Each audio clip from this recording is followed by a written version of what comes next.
ಇವತ್ತಿನ ವಿಷಯ ಮನುಷ್ಯನ ನಿಜವಾದ ಗುಣ ಹೇಗಿರಬೇಕು, ಆದರೆ ಅವನು ಹೇಗಿರ್ತಾನೆ ಅಂತ. ಏನಂದರೆ, ನಾವು ಒಳಗಡೆ ಒಂಥರ ಇರ್ತೀವಿ, ಹೊರಗಡೆ ಒಂಥರ ಇರ್ತೀವಿ most of the time. Mostly ನಿದ್ರೆ ಮಾಡಿದಾಗ ಮಾತ್ರ ಡಿಫ್ರೆನ್ಸ್ ನಮಗೆ ಗೊತ್ತಿರೋದಿಲ್ಲ, ಯಾಕಂದರೆ ಪ್ರಜ್ಞೆ ಇರೋದಿಲ್ವಲ್ಲ ಅದಕ್ಕೆ.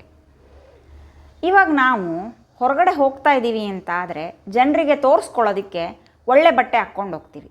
ಜನರಿಗೆ ತೋರಿಸ್ಕೊಳ್ಳೋದಕ್ಕೆ ಒಳ್ಳೆ ಬಟ್ಟೆ ಹಾಕ್ಕೊಂಡು ಹೋಗ್ತೀವಿ.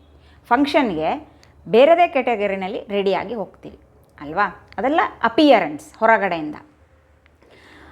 ಹೊರಗಡೆ ಹೋದಾಗ ಬೈ ಮಿಸ್ಟೇಕಾಗಿ ಏನೋ ಕಾಫಿ ಇಟ್ಕೊಂಡಿದ್ದೀರಾ ಅಂದ್ಕೊಳ್ಳೋಣ, ಸ್ವಲ್ಪ ಚಲ್ಲೋಯ್ತು ಅಂತ ಅಂದ್ಕೊಳ್ಳೋಣ, ನಾವು ಸಾರಿ ಅಂತ ಕೇಳ್ತೀವಿ.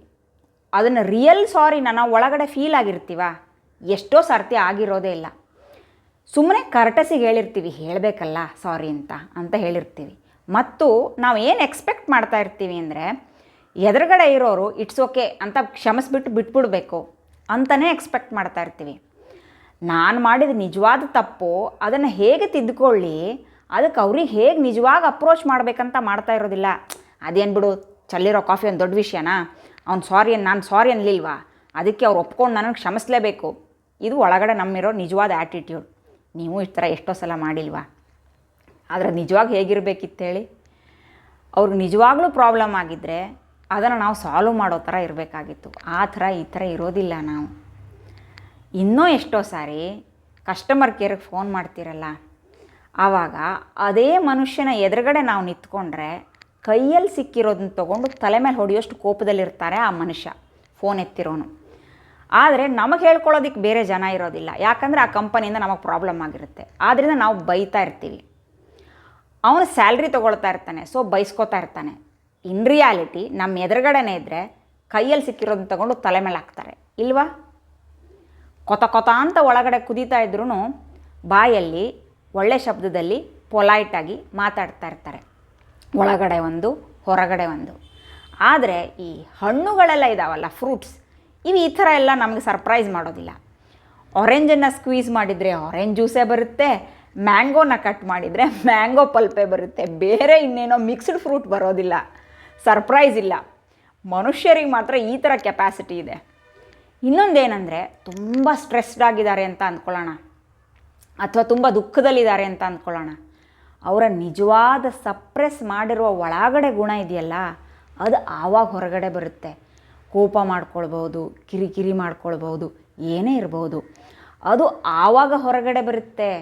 ನಿಜವಾದ ಗುಣ ಮುಖವಾಡ ಹಾಕ್ಕೊಂಡಿರೋದು ಯಾವಾಗೂ ಹಾಕ್ಕೊಂಡೇ ಇರೋದಕ್ಕಾಗೋದಿಲ್ಲ. ಮೇಕಪ್ ಮಾಡ್ಕೊಂಡೇ ಇರೋದಕ್ಕಾಗೋದಿಲ್ವಲ್ಲ. ಅದನ್ನು ರಿಮೂವ್ ಮಾಡಿದ್ಮೇಲೆ ಬರುತ್ತಲ್ಲ, ಅದು ರಿಯಲ್ ಫೇಸ್. ನೀವು ಒಬ್ಬರೇ ಇರುವಾಗ ಹೇಗಿರ್ತೀರಿ, ಅದು ನಿಮ್ಮ ನಿಜ ಗುಣ. ಎಲ್ಲ ಸರಿ ಟಾಯ್ಲೆಟ್ಗೆ ಹೋದಾಗ ಫ್ಲಶ್ ಮಾಡ್ತೀರಾ, ಪಬ್ಲಿಕ್ ಟಾಯ್ಲೆಟ್ನಲ್ಲಿ ಕ್ಲೀನಾಗಿರ್ತೀರಾ ಅಂತ ಆದರೆ ಅದು ನಿಮ್ಮ ನಿಜ ಗುಣ ಅಲ್ವಾ?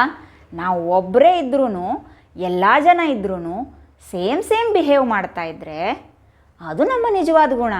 ನಾವು ಒಬ್ಬರೇ ಇರುವಾಗ ಹೇಗೇಗೋ ಇದ್ಬಿಟ್ಟು ಜನರೆದುರುಗಡೆ ಪೊಲೈಟ್ ಆಗಿದ್ದೀನಿ, ತುಂಬ ಒಳ್ಳೆಯವರು ಅಂತ ಬಿಹೇವ್ ಮಾಡಿದರೆ ಅದು ನಿಜವಾದ ಗುಣ ಅಲ್ಲ. ಹಾಗಾದರೆ ಒಬ್ಬ ವ್ಯಕ್ತಿ ಕೆಟ್ಟವನು, ಒಬ್ಬ ವ್ಯಕ್ತಿ ಒಳ್ಳೆಯವನು ಅಂತ ಹೇಗೆ ಗುರುತಿಸೋದು? ಮೋಸ್ಟ್ಲಿ ಒಬ್ಬ ವ್ಯಕ್ತಿ ಒಳ್ಳೆಯವನು ಅಂತ ಇದ್ರೂ ಅವನ ಒಳಗಡೆನೂ ಕೆಟ್ಟ ಗುಣಗಳು ಇದ್ದೇ ಇರುತ್ತೆ, ಅದು ತೋರಿಸ್ಕೊಂಡಿರೋದಿಲ್ವೇನೋ. ಒಬ್ಬ ವ್ಯಕ್ತಿ ಕೆಟ್ಟವನು ಅಂತ ನಮಗನ್ಸಿದ್ರೂ ಅವನಲ್ಲೂ ಒಳ್ಳೆಯ ಗುಣಗಳಿರುತ್ತೆ, ಅದನ್ನು ನಮಗೆ ಶೋ ಮಾಡಿರೋದಿಲ್ಲ ಅಷ್ಟೆ.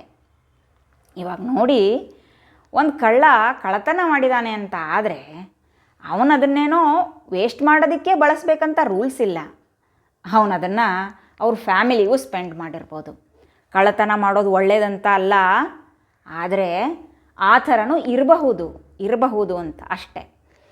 ಹಾಗಾಗಿ ಒಬ್ಬರು ಕೆಟ್ಟವರು, ಒಬ್ಬರು ಒಳ್ಳೆಯವರು ಅಂತ ಟ್ಯಾಗ್ ಹಾಕೋದಕ್ಕಾಗೋದಿಲ್ಲ. ಒಂದು ಮನುಷ್ಯ ಅವನ ಜೀವನದಲ್ಲಿ ಎಷ್ಟೋ ಸಾರಿ ಕೆಟ್ಟವನಾಗಿರ್ತಾನೆ, ಎಷ್ಟೋ ಸಾರಿ ಒಳ್ಳೆಯವನಾಗಿರ್ತಾನೆ. ಆದ್ದರಿಂದ ಒಳ್ಳೆತನ ಕೆಟ್ಟತನ ಎರಡೂ ಒಂದೇ ಮನುಷ್ಯನಲ್ಲಿರುತ್ತೆ. ನಾವು ಒಂದನ್ನು ಸಪ್ರೆಸ್ ಮಾಡ್ತೀವಿ, ಒಂದನ್ನು ಚಿಗುರೋದಕ್ಕೆ ಬಿಡ್ತೀವಿ.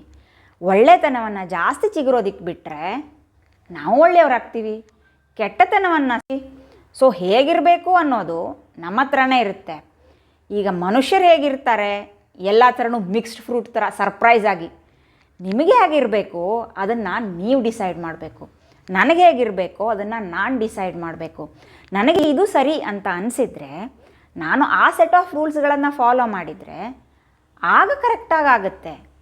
ನನಗೆ ಬೇಕಾದಾಗೆ ನಾನಿದ್ದರೆ ಬೇರೆಯವರಿಗೆ ಡಿಸ್ಟರ್ಬ್ ಆಗದೇ ಇರೋ ಥರ ಡಿಸ್ಟರ್ಬ್ ಮಾಡಬಾರ್ದು ಬೇರೆಯವ್ರ ಲೈಫಿಗೆ. ಆಗ ಎಲ್ಲನೂ ಕರೆಕ್ಟ್ ಆಗುತ್ತೆ. ಆದ್ದರಿಂದ ಒಂದು ಮನುಷ್ಯ ಯಾವಾಗಲೂ ಒಳ್ಳೆಯವನು ಯಾವಾಗಲೂ ಕೆಟ್ಟವನು ಅಂತ ಏನಿರೋದಿಲ್ಲ. ಒಳ್ಳೆಯವನಾಗಿರ್ಬೇಕಂತ ಆದರೆ ಯಾವಾಗಲೂ ಒಳ್ಳೆತನವನ್ನೇ ಬೆಳೆಸಬೇಕು, ಯಾವಾಗಲೂ ಕೆಟ್ಟತನವನ್ನು ಸಪ್ರೆಸ್ಸೇ ಮಾಡಬೇಕು. ಅದಿರುತ್ತೆ ಒಳಗಡೆಯಿಂದ, ಬರೋದಕ್ಕೆ ಬಿಡಬಾರ್ದಷ್ಟೆ.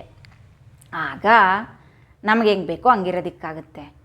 ಸ್ಟ್ರೆಸ್ ಆಗಿದ್ದಾಗಲೂ, ದುಃಖದಲ್ಲಿದ್ದಾಗಲೂ, ಎಲ್ಲ ಸಮಯದಲ್ಲೂ ತುಂಬ ಕಷ್ಟ, ಈಸಿ ಅಂತ ಏನಿಲ್ಲ. ಆದರೆ ಪ್ರಯತ್ನ ಮಾಡ್ಬೋದಲ್ಲ, ಟ್ರೈ ಮಾಡಿ ನೋಡ್ಬೋದಲ್ಲ. ಆಗುತ್ತೆ ಅಂತ ಆದರೆ ಸಕ್ಸಸ್ ಆದರೆ ಆಯಿತು, ಆಗಲಿಲ್ಲ ಅಂದರೆ ಪ್ರಯತ್ನನ ಕಂಟಿನ್ಯೂ ಮಾಡ್ಬೋದಲ್ಲ. ಅಷ್ಟೇ. ನಿಮಗೂ ಏನಾದರೂ ಯೂಸ್ ಆಗಿದ್ದರೆ ಪ್ರಯೋಜನ ತಗೊಳ್ಳಿ.